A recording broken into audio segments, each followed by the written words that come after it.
You're listening to the Cavalier Connection podcast. Here are your hosts, Jeff Lowe, Jay Ballard, and Jack Lowe. Good evening to another edition of the Cavalier Connection podcast. I'm your host, Jack Lowe, joined tonight by Jay Ballard. No Jeff Lowe with me tonight. And Jay, I love the head bob into the music. It's fun. It's energetic. We got to make a change, though. This is the same music over and over every episode. I'm starting to get tired of it, Jay. What do you think? We've had a few iterations of different songs over We have the a few different. Here's 2.5 one. years or so we've been doing this, but We've I had a like few this one. I'm partial. A lot of people are going away from music at all, and they're just getting into well, is this live or are we recording? We're live.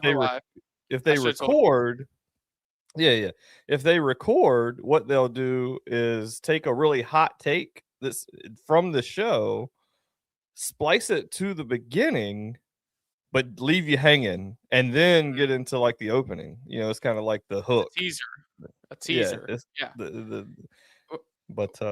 Anyway. Well, if that's the case, then you guys definitely want to stay tuned, because Jay told me something he was going to say in the middle of this episode, something about him not being a Virginia fan anymore. You got to stay tuned to hear what he actually says. That's just a tease. I don't know what he's actually going to say.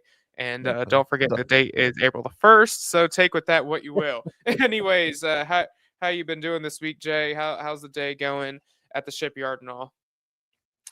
Oh, just another day in paradise. You know how once you get to be an adult, Jack, there are almost no good days. They're all full of their own problems, but this is the best part of the day, when you get to talk Virginia sports and, hang out with your son. So, that was fun.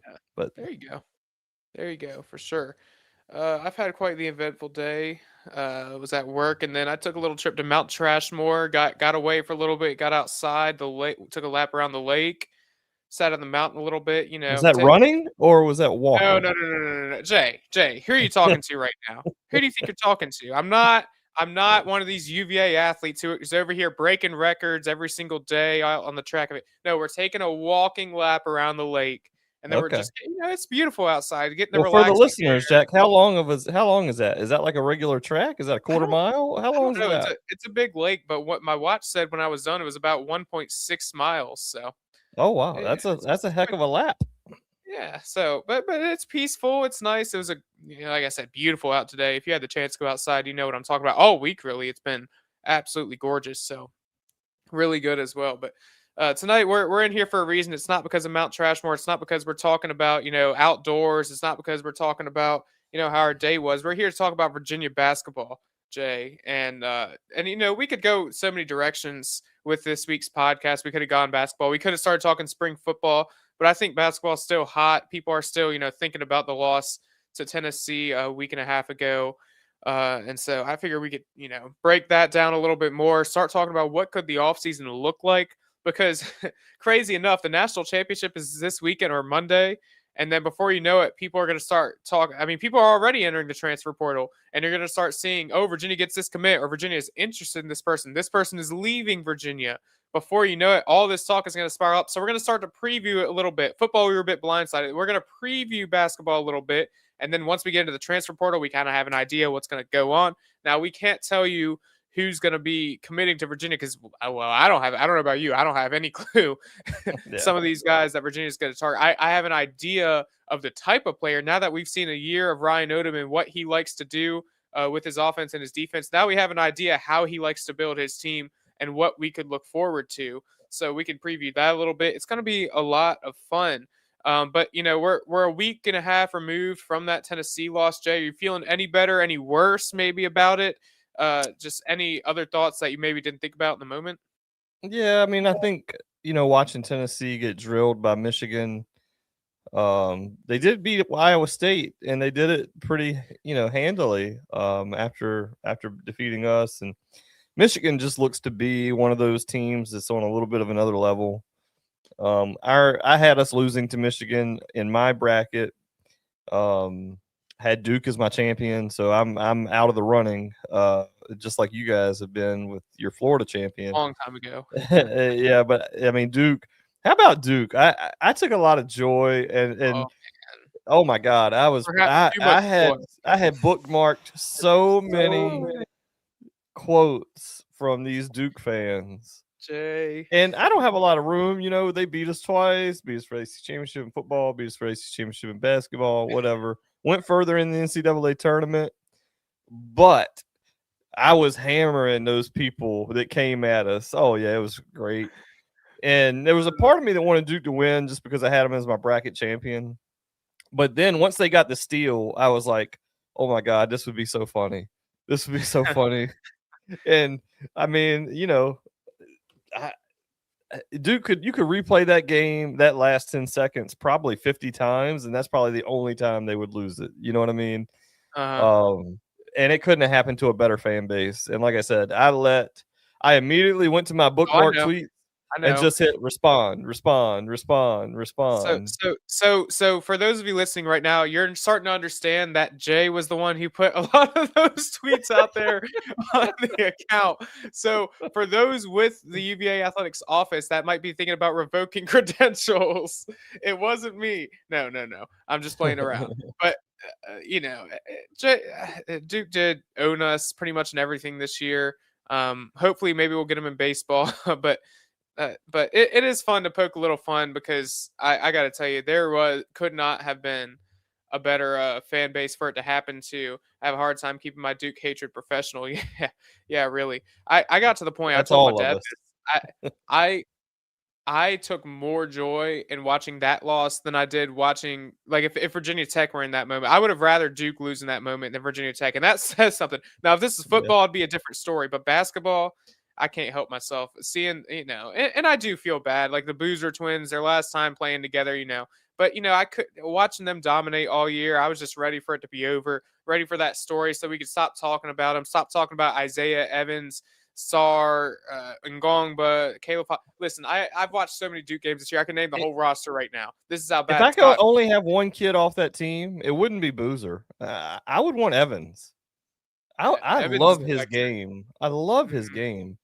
And I think he will translate better to the NBA. I don't see Boozer as some big NBA star. I see him as like a 10-year, 13 to 15, 16 point a game guy, a good player, maybe an all-star a couple of years, but he's not he's not a transformational talent to me. And that little back down charge that he does, that doesn't get called in college, that ain't going to work at the next level because he's going to be facing guys bigger than him. My, my And dad, who could not be with us tonight, he said this to me the other night. Actually, he's not too sure as well. I think it's really interesting. Going to be really interesting to watch to see how that translates. I'm not too sure about Caden Boozer if he's going to come back for one more year with Duke. I just don't know that he's going to go to the NBA yet. yeah. But If their less on last Duke. name wasn't Boozer, would Well, he have the same that's hoopla? Now he had a great year. Take nothing away. mhm. Great year. And he's going to be a good player in the NBA, but he's not a great player in the NBA, in my opinion. So we'll see. But I think Evans, he is. Evans is electric. He can shoot the ball. I mean, we witnessed it that first time we played him. He hit like 4 threes in the first 10 minutes of the game or something crazy. So, but Yeah. less on Duke. We don't care about Duke anymore, Jay. It was a lot of fun to watch. It brought a lot of joy in the One morning. more thing on that, Jack. One more thing. The Goodness headbutt. The headbutt from Hurley. You got to talk Jay, about that. he was trying to put on Dude, a Jay Ballard impression from the YMCA. that was a legit headbutt to an official. Like, I mean, I know it wasn't like a hard headbutt. No, you're right. No. He put his forehead on his head. Like, So, that should have been a technical foul. Should have Here- been. Here's No the crappy question. part about that game is, yeah, Duke lost, but then you have UConn and those people winning. Like, Oh, yeah. nobody wanted UConn to win. It was more so the fact that they were playing against Duke, so you kind of have to root for UConn and Dan Hurley. Nobody wanted Dan Hurley to win, but it was more so they wanted Duke and John Shire to lose. That was I unbelievable. honestly like Shire far more as a human being than Hurley. Far more. I like him more. I don't know if I'd say far more, but I do like him more than Hurley is. I mean, I couldn't believe my eyes, but I saw Let that him for win the another first one. time. He's going to be a monster. He's already a monster. Imagine if he wins one more. Seriously, Good I Lord. know. And he has not lost within the Sweet 16, Elite 8, Final Four, and championship in the last, however Yeah. long. So I mean, they've got an unbelievable run going. The UConn Huskies. But moving on, so like we were talking about, a bit more removed from Tennessee now. Is there anything else that kind of pops into your head that when watching or looking back on that game, anyways? Now that it's settled in even more, some of these players are graduating now. There's no coming back, and now you've had to start to think who might return, who might be leaving in the transfer portal, who might be going to the draft. Nothing really a lot more on the Tennessee game. The biggest thing for me was like Friday night at 10, whatever, when they tipped off. I was thinking, man, if that could be Virginia right now, getting ready to tip. And that's honestly like, it's always what it could have, should have. Whenever you go out, I kind of wrote an article about that. Every team is going to have those moments in the tournament because there are so many close games in the tournament. That's what makes it great. I think it's the greatest sporting event there is. And that's what makes it that way, is all those close games and all those teams feel like, oh man, like Uncle Rico on on Napoleon Dynamite. If I had just got, I could have thrown it over that mountain. I know it. If we'd have just won that game, I know we could have won the national championship. I just know it. But realistically, your season's going to end. You want to go as far as you can, but we got the monkey off the back. It was Odom's first year.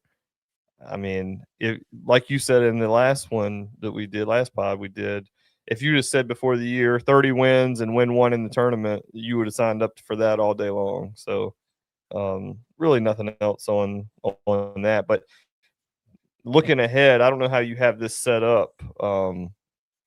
Definitely really the have roster can return a lot of pieces. So I don't know if you want to talk one by one or go one by one about, who you think is coming back versus. And again, let's start by saying we are not insiders, as our boy Two says.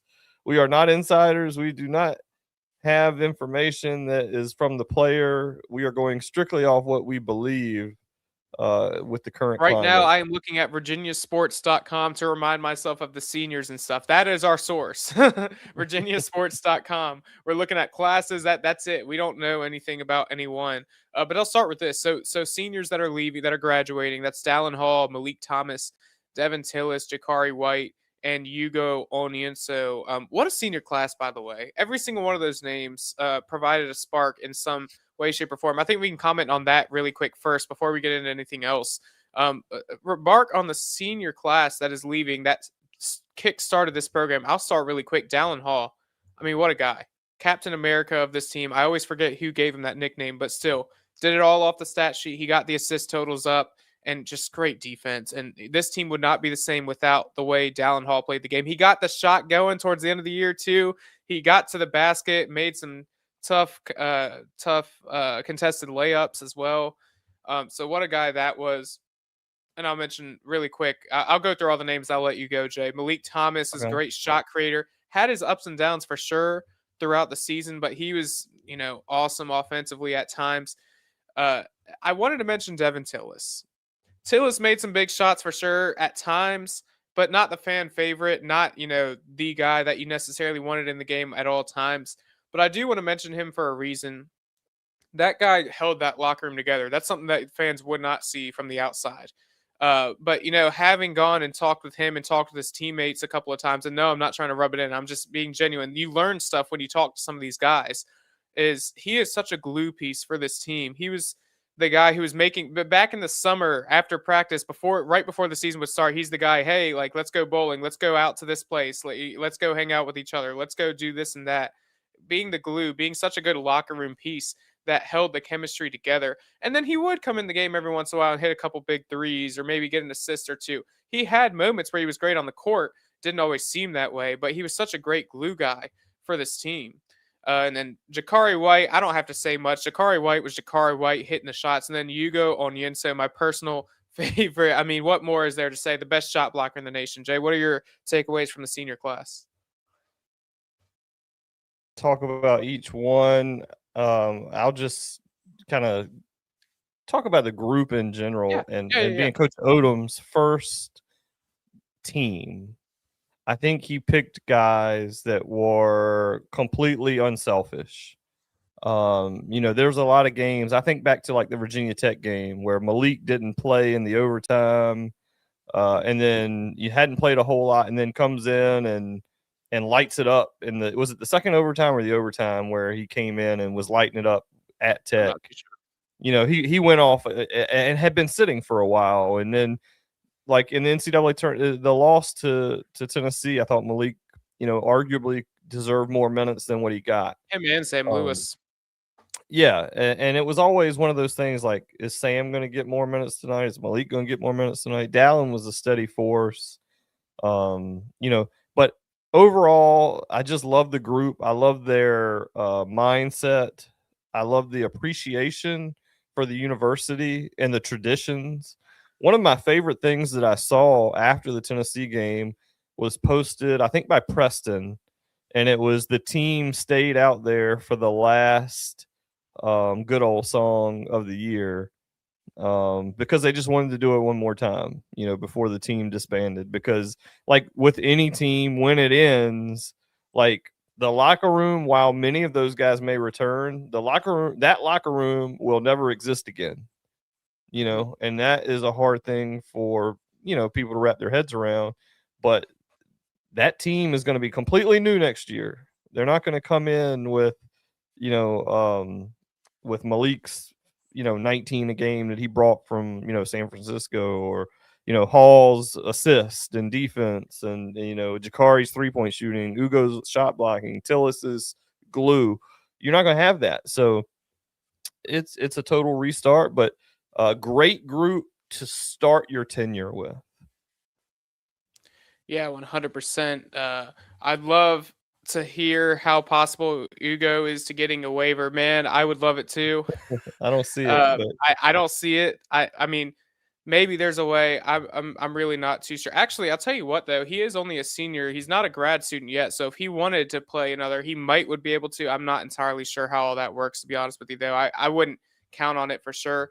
And Yeah. this is true too. A lot of teams would love to have a corner three guy like Tillis and a big defensive. He was a good defensive body at times as well. And like I said, Tillis definitely had his moments. Just out of the group, the senior group, and the pieces that could come off the bench, he necessarily. I think a lot of the fans, he was towards the bottom of that bench for them. And he was a good piece at times. But like I said, the reason why he was great for this team was that being that locker room piece. Yeah, the things that tell us that got to me was that we never really saw him healthy.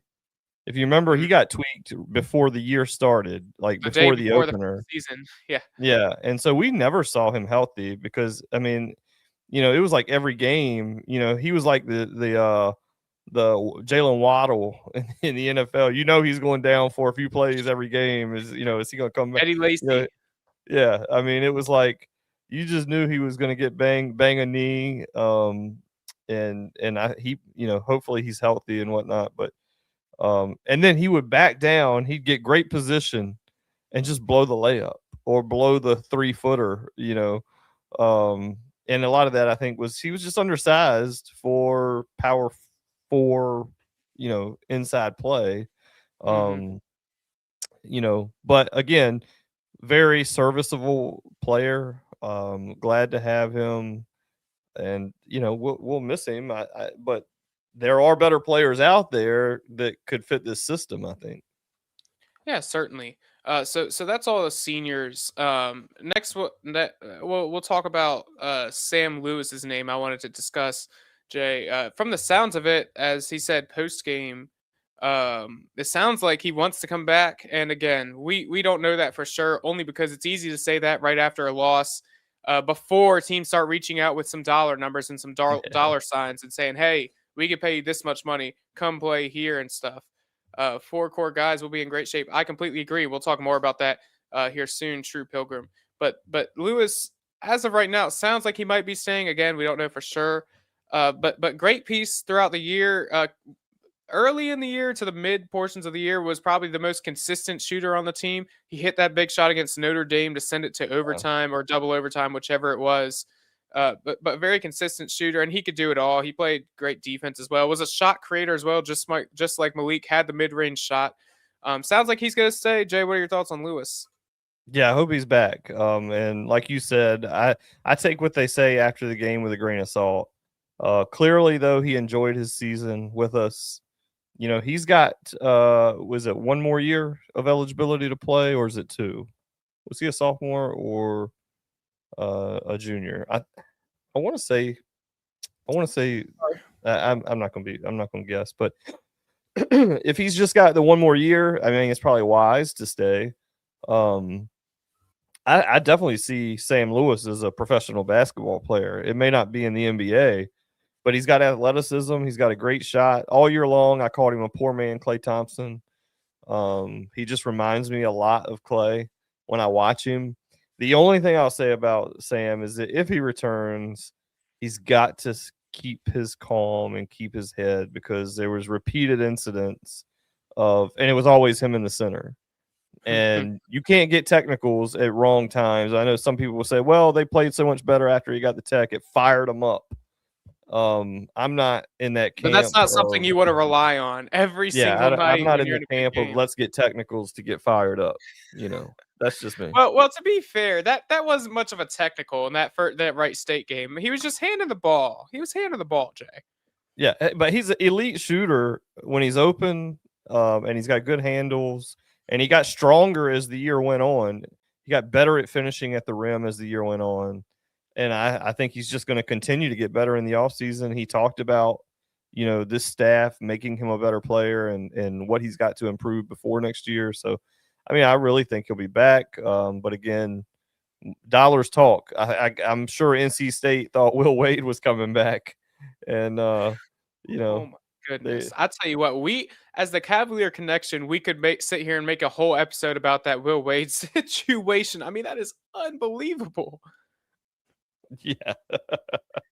That's man, nothing there. That was funny. And I hate it. I can't stand NC State, but I do hate it for NC State because you put in a lot of effort and money into getting Will Wade, and it just did not work out in your favor. But there's Sam Lewis. And Gainey, Gainey is a good hire for them. I remember him as a player. He was a heady, good player. And I'm sure he's worked his way through the ranks, and I think he'll do a really good job there. Certainly. All right, the next name I want to talk about before I get to my next little category here, a guy that many refer to as the best on this team. We'll get to True Pilgrim really quick. Lewis came in with 2 years of eligibility, so he has one left. I believe that's correct as well. He's a junior. But the next one, Tez Derritter. What a piece for this team, by the way. I often wonder what this team would have looked like if he got denied from the NCAA and he wasn't allowed eligible. Because remember, that lasted for a long time during the summer, whether he was going to be allowed to play or whether he wasn't. But he was such a force on the inside. He hit the 3-point shots when it mattered too. And his defense across the year improved dramatically. I believe he does only have 1 year of eligibility left. Again, he mentioned he'd be open to coming back. I just don't know if he'd really get a good spot in the NBA if he left now. But again, dollar signs talk, and he could easily be one that hits the transfer portal, Jay. Yeah, I mean, if we're making predictions, I would say he would not be back probably. And that's just a total guess. But I think there will be teams that have more money, deeper pockets, potentially. And UVA is a tough academic school. He's not getting a degree, so I don't know, how much the academic side is really important to him. I don't know the answer to that, but if I'm not going to get a degree while I'm going to school, the school doesn't mean anything to me, I guess, is what I'm trying to get across, because I'm not going to finish. And then I see him ultimately probably playing in Europe. So that's another option. He could just choose to go back to Europe and play over there again. So to me, if I'm him, I'm looking at where will I make the most money for 1 year. Obviously opportunity comes with money as well. And so if I'm him, that's what I'm looking for. And ultimately, I don't think that place would be Virginia, but I hope he's back. I know there's really like two camps on Derritter. one absolutely loved him, big time Derritter fans, and there's a section of the UVA fan base that kind of, I'm gonna say, turned on him a little bit. And You I talking don't about think they really yourself? appreciated what they gave the team, or what he gave the team. I didn't hear what you said, Jack. What'd you say?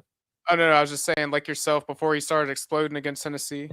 Well, I didn't turn on him. I still He, understand the value he brings. I mean, um, but he did have a few bad games in some oh, big spots. he struggled in the postseason. He struggled in the Yeah. postseason. That's all it was. I The mean, he's back end of first the team ACC all tournament. ACC player. I mean, Mhm. of He course he's struggled in the good. end of the ACC tournament, and then in the NCAA tournament, he really struggled until the second half of that Tennessee game.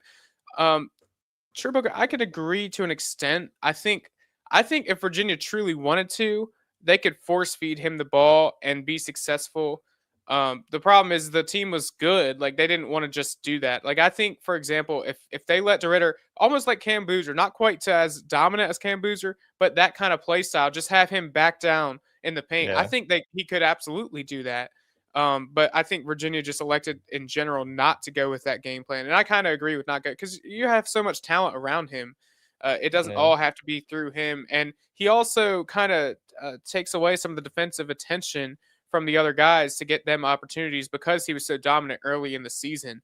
So I'm really curious if he's going to stick around or not. I know he said he's open to it post game, but again, dollar signs talk, and there's just no way of knowing. But When next, I'm he going to put bring up. his head down, he was, I don't like to use this word, but I'm drawing a blank on any other, oblivious to what the other defenders around him were doing, and he would get stripped so many times. When he put that head down, and if he got to the basket, he was good for it, a foul or the basket, but so many times his dribble got stripped by a help defender, that he just either didn't see or thought he could go through. I'm not sure. I'd love to ask him his what exactly is your philosophy on that? Like, do you just power through? Like, is that your thought? I'm just going to power through this double team, or do you really just not see them? Like, you just kind of get bull in a china shop and just I'm going. Yeah. Yeah, for sure. The next group of names I'm going to mention are two freshmen, our two main freshmen that got playing time this year. Number one is Johan Grunlow, the big man, the big man who, towards the end of the year, him and Hugo were like this. Of course, he had the broken wrist or fractured wrist, whatever he did to his shooting wrist, but him and Hugo were both so dominant, and you could have played either one of them, and they would have done a good job. And even better in the middle and early in the season. Well, more so early in the season for Grunlow, his shot making ability, and then also Chance Mallory, the hometown kid, the freshman, the hot shot at point guard. I guess you would consider him the sixth man. He was more so sixth man. Ugo was also kind of a sixth man, but Chance obviously. I'll start with him really quick. I do believe Chance will return. He feels like a 4 year. We've talked about this plenty. He feels like a 4 year kind of guy. It's just that again, you never know with today's game. I just don't. He can't go to the NBA yet. Obviously, he's undersized. But what are your thoughts on those two? Starting with Chance Mallory, Jay.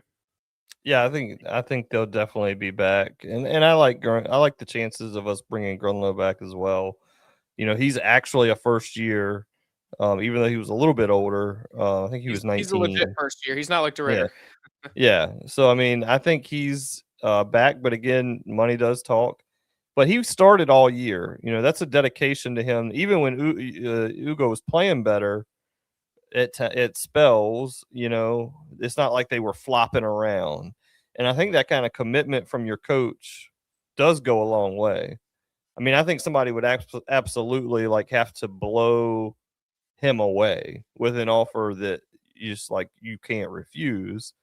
And maybe that happens. I mean, again, there is not one name that I'd say 100% this guy's coming back. If I was going to say that about anybody, though, it would be Chance. I just don't see him leaving the program. Yeah, for sure. Chance again with that St. Anne's Belfield connection and being from Charlottesville, he grew up going to the games. It just it just doesn't feel like a situation where he would go away. But again, if you get some crazy offer, like life changing offer, you got to do what you got to do. And I don't like. Here's the thing: is yeah, I don't want these guys to transfer out, but like I respect it because like in today's game, you got to keep up with what everybody else is doing. If you're getting a life-changing amount of money, I really don't blame some of these guys.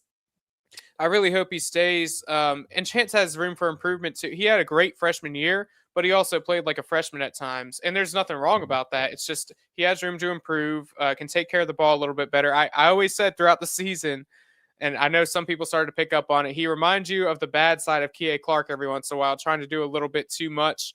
But again, the bright spots for Chance were so good. His shot creating ability, his shot making ability, and even perimeter defense. And you saw the play at the half against Miami.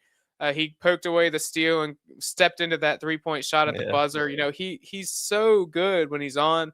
I just think it'd be so exciting to see what he could turn into if you give him 4 years in Charlottesville. Well, and I'll say this too about him is one thing that I think he could benefit from, and I think it's more of an Odom coaching philosophy. Coach Odom loves dunks, layups, and threes. Mm-hmm. But Chance is so fast. He gets a lot of room around the elbow, for the mid-range jumper that I think he could just be deadly with because they have to respect him so much. But if he drives too far, he's so small, he gets his shot blocked. Yeah. And if if he stays out deep, he's not yet, not to say he won't be, but he's not yet a great 3-point shooter. So his sweet spot to me is like getting into the lane and then hitting a floater or something like that, not trying to get all the way to the basket. And I think a lot of times this year he did, like, I'm going all the way. A lot of times he'd drive all the way to the baseline and then, pass it to the corner in the opposite corner even, but or dribble all the way through to the other side, just because he couldn't get a shot up. But I definitely hope and believe he will be back. And you mentioned all the speed too. Another part of his game that's so underrated that nobody would really just straight up say, "Hey, this is a big part." How about the offensive rebounding from him too? You mentioned the speed. Somebody would fire off a shot, all of a sudden he runs it down to the baseline, finds a way to grab a board, kicks it out at the corner, wide open three for Tillis or whoever might be in that situation. That's such an underrated part, getting those offensive rebounds. Yeah, he was a fierce rebounder for his size. He took a lot of beatings, like going to the basket, getting knocked out of the air. But he loves it. He loves it. And he's a thick kid, so he can take the beatings. He's not a small kid. And I mean, when I say he's not small, he's thick. He's not. You're not gonna break a bone by blowing, a stiff wind on him. And so. Yeah, like I said, I don't think I have enough good things to say about Chance, and look forward to many more years of him. Certainly. So that pretty much leaves us with a couple of guys who didn't really see the floor much this year, but are young, and we could see them starting next year, or they could potentially leave. And that group of people would include Carter Lang, who we saw a tiny bit of this year, from St. Anne's Belfield. I'm trying to look. Yeah, there we go. He's a redshirt sophomore from Vanderbilt, Carter Lang. And then you have, I lost my spot. Desmond Roberts, who also is from St. Anne's Belfield. So you have that connection there. And then you throw in there Martin Carrere and Silas Barksdale, who redshirted this year. And then the other big one, Elijah Gertrude. Yeah, I was gonna say, if you don't say Gertrude, some people are gonna get really mad. I'm not a Gertrude guy. I'm a fan of all of these kids. Let me start by saying that. But I'm not a huge believer in his game at Virginia. Maybe he goes away. I was not a Christian Bliss guy. And Bliss is back in the portal after having a heck of a year at Delaware. Don't want him. Don't come back, but he does exist. He is a human. If you're new to the show, you're not going to get that. But basically, I did not believe he was a real person last year because I never saw him on the floor. It was just one of the things you heard rumors of, that he actually was a basketball player. But I think Gertrude. If I'm Gertrude, I'm moving on. I can't say what he'll do. He may just love the university. And if you love the university, you're not getting blown away with offers. Maybe he wants to finish a Cavalier, and maybe his role does increase. next year. Carrera, I can see him. I think he'll stay. I think Barksdale stays. Barksdale I've read some, people that I think at least think they know more than some people. And I don't even know where it came from. It was on the Twitter sphere somewhere that Barksdale is an animal. And like he really worked our starters out heavy in practice. And if that's true, he was a 4-star kid going to VCU and Odom, and flipped when Odom came to us. But I really think he'll stay. Career, I think he'll be a good 7th, 8th, 9th guy. Come in, bang some threes. He can positionally, he can play all over because I think he's listed at 6'8". I don't know if he's actually 6'8", but he can play, small fours. He could even go out and, maybe even play anywhere from 2 to 4. So a versatile piece. But eventually some of these guys are going to move on. Everybody's not going to stay. Yeah. I'll start with Barksdale because you were talking about him recent. I saw him play a lot in high school, actually. When he was at Woodside, I was still covering a lot of high school basketball. And now he was so dominant at the high school level. Now, again, you got to remember, it is the high school level. He was way bigger than a lot of these kids. But he could also shoot the 3 as well in high school. So I'd imagine that maybe he could still shoot a little bit at the college level. I'm excited to see him get going though. And the redshirt year, we never really got to see him get in any garbage time, obviously, because he's in basketball. You play 1 minute, you lose the red shirt. So, but I'll talk about Gertrude really quick. And I can tell you this, Jay. I talked with him after the Miami game, the ACC tournament Miami game, and he does love the University of Virginia. He's first of all one of the most humble kids in that locker room, by the way, must I add. And I'll send you my transcript after so you can read because I forgot I never ended up sending it to you. Really humble kid, and I think he genuinely does love the university. And from what I've heard is he doesn't want to move. His heart is with Virginia, but at the same time he wants to play. Like it is what it is. He wants to get playing time, and I do think he could dominate at the mid-major level. And honestly, I think he could find a role at Virginia if Odom wanted to use him. We saw him early in the year, and he struggled. I think he's not a good shooter, but the athleticism is there, and he's getting healthy. He's still working on getting healthier from the scooter accident. That's another problem too. But he's gotten better and better, and now he feels like he's about back. He told me, and the athleticism there. You saw him in the NC State game with the posterizer. You've seen his defensive ability. I do think he could find some playing time with this Virginia team next year. The problem is, does it fit Odom's system, and is it enough playing time? And I just don't know that it will. I think he is going to move on, unfortunately. And he needs to be shooting 1,000 shots a day. You just muted yourself, Jack. There you go. You're back. But he needs to be shooting 1,000 shots All right, a day. Can you hear me now? Yep, we got you. 1 second. All right. So sorry about that. But yeah, I love the reference to Mount Trashmore. Absolutely. I was there earlier this afternoon. But Gertrude, he's like I said, one of the most humble kids in that locker room.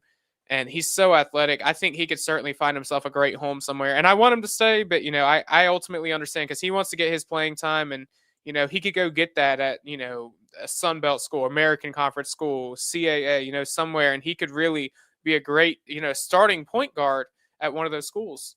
Right. Go to you think about a team. I mean, I got to see this team a lot because I'm local to it, but William and Mary, they always have shooters. They don't have athleticism a lot of times. He would go there and be a dynamite athlete on a team of shooters. He could probably be pretty good in that system, or even Old Dominion, right down the road. But again, if I want him to stay selfishly, but I understand it's probably not going to happen. Would be my guess. I agree. So, a look at what this roster could look like next year. I think it does have a chance, Mallory. And this is all speculation. We won't truly know until a couple weeks from now. But you're looking to have a chance, Mallory, a Johan Grunlow, maybe a Derritter, hopefully a Sam Lewis. That's really your core, like somebody True Pilgrim mentioned earlier. Maybe it's without one of those pieces, but ultimately we learned this year, Jay, kind of how Odom likes to run his team, what style he likes to have. And I think one thing is for sure, he's going to look for a rim protector at some point to be a Ugo Onyenso. He's definitely going to look for an Ugo Onyenso part 2 to go and complement Grunlow off the bench. You're going to look for shooters. He's going to look for some shooters who can get it done on the perimeter and guys who can run. He's going to want to run again next year. He did this year a little bit. He liked to run the press after hitting those shots to honestly to slow down the other team, but to try and get low in the shot clock before they even cross half court. But what are your thoughts on the style that Odom's going to look for in the portal, Jay? Yeah, I think with the big man, Grunlow, I would assume he was about a 20-minute guy this year with Ugo getting the other 20. It's an even split. He's consistently shown, not just this year, but previous years at other stops, that he's going to play a center, a true center, 40 minutes a game, pretty much. And so you want to think that Grunlow is going to, if he stays, his minutes are going to go up to 25, right? 25 to 28. So you don't need to replace with an Ugo level center to and I'm looking at this from a construction standpoint of money, like, because the more production you pay for, the less money you have to produce somewhere else. So I would put my money on a center with and this is what he wants, a good 3-point shooter who can block shots. Like, they don't have to do a lot of scoring, be a good open 3-point shooter and block shots. I mean, that's really the gist of it, and come in and give you 15 minutes when needed. You may not even need that. And then he's going to need, I think we need to get a little more athletic on the wings, because I don't see Gertrude as being the answer. So I would spend my money on a 6'5" to 6'7", 6'8" wing that is super athletic, that can shoot it, a little bit better than what Malik was open. He was, he was a bucket, but there was a lot of, Malik was what, a 32% 3-point shooter, somewhere in there, 31, 32. That's a little too low. You ideally want to see somebody over 35%. Even you'd love to see higher than that. But when the guy who's taking the most shots is shooting around 30, that's not good. So get a wing that's super athletic, that can knock down the 3 ball. A poor man's kid from Duke that we were talking about earlier. If you could find a poor man's that, if you can find can we just get another Jakari White? That's all I want. Just another Jakari White. Find the mid-major version. Yeah, and then you got look, this team's not nearly as good without Jakari. And let's face facts, we don't get past Wright State without Jakari. So you better find an electric 3-point shooter, and they don't grow on trees. I mean, there's a lot of good shooters out there, but he was just electric. You're not going to replace him. I just don't think.